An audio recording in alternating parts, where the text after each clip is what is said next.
प्राचीन काल में पानी भरने वाली दासियां क्या गंदे काम करती थीं। जब मालकिन थक जाती तो वे निस्वार्थ भाव से उनकी जगह लेती और गर्भधारण रोकने के लिए उन्हें अपना गर्भाशय भी कटवाना पड़ता था। पर लिनवू ने सोचा न था कि महल के झगड़ों के उपन्यास पढ़ने वाला वह खुद भी एक किताब में आ गया और ड्यूक के बेटे की पत्नी की पानी भरने वाली दासी बन गया, जबकि बेटा बहुत ऊर्जावान था।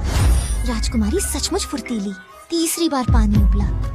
पानी लाओ। लिनवू जानता था कि इस शरीर की मूल स्वामिनी को मालकिन की जगह राजकुमार के साथ सोने और उसके बच्चे की मां बनने के कारण दुष्ट राजकुमारी ने बेरहमी से मार डाला था। अब अपनी दुखद मौत के अंत को बदलने के लिए लिनवू को राजकुमारी शेन यूरू को खत्म करने का रास्ता खोजना होगा। उसने गौर किया कि राजकुमारी की खास दासी हैतांग भी राजकुमार में दिलचस्पी रखती थी, इसलिए उसने एक चाल चली।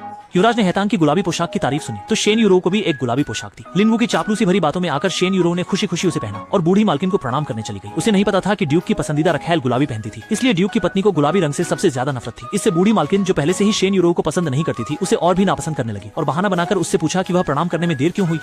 लिनवू ने कहा, युवराज ने युवराज जी को रात भर परेशान किया, जिससे वह देर से उठी। इससे दादी माँ क्रोधित हो गयी। देखो तुम दिन भर क्या पहनती हो। युवराज वधू जैसी गरिमा तुम में बिल्कुल नहीं है, बल्कि तुम तो कोठे की वेश्या लगती हो। तुम ऐसी होकर भी राजघराना संभालना चाहती हो। बाहर पता चला तो लोग हंस हंस कर मार डालेंगे।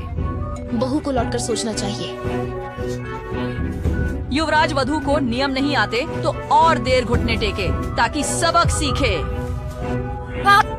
लिनवू जानता था कि शेन यूएरो उसे नहीं छोड़ेगी। उसने तुरंत भोला बनने का नाटक किया। बोला कि उसका इरादा नेक था। दासी हैतांग ने मौका देखा, सुझाव दिया कि लिनवू को दूसरी दासी बना दिया जाए और रात में पानी भरने का काम वह खुद संभालेगी। युवराज जी, मुझे बख्श दो। आज सुबह हैतांग ने युवराज को चाय दी थी और उन्होंने उसकी पोशाक की तारीफ की थी, इसलिए मैंने आपको गुलाबी रंग पहनने की सलाह दी। चाय लाई हो? हैतांग, तुम तो खूब चापलूसी करती हो और युवराज ने तुम्हें सराहा भी। बस मालिक की सेवा करनी है। क्या युवराज को सेवा चाहिए? इस तरह मूल मालिक की हत्यारी हैतांग को सीधे शौचालय साफ करने वाली दासी बना दिया गया, जिससे रात में पानी लाने के लिए वह अकेली रह गई।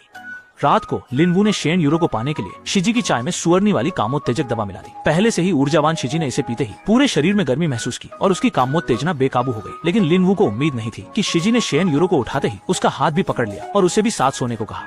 यह देखकर लिनवू डर गया। अगर शेन यूएराओ देखती तो कल उसकी लाश मिलती। गनीमत रही शहजादे ने हाथ छोड़ा, पर शेन यूएराओ की हालत खराब थी। जब लिनवू दोबारा आया तो वह बेहोश थी। अगले ही पल शहजादे ने उसे भी बिस्तर पर खींच लिया। लिनवू ने सोचा, ये बुरा हुआ, जरूर दवा में जहर है।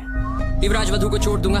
जब तुम्हें उसे चोट लगने से डरते हो तो शोनिंग से वैसी मुद्रा क्यों बनवाई?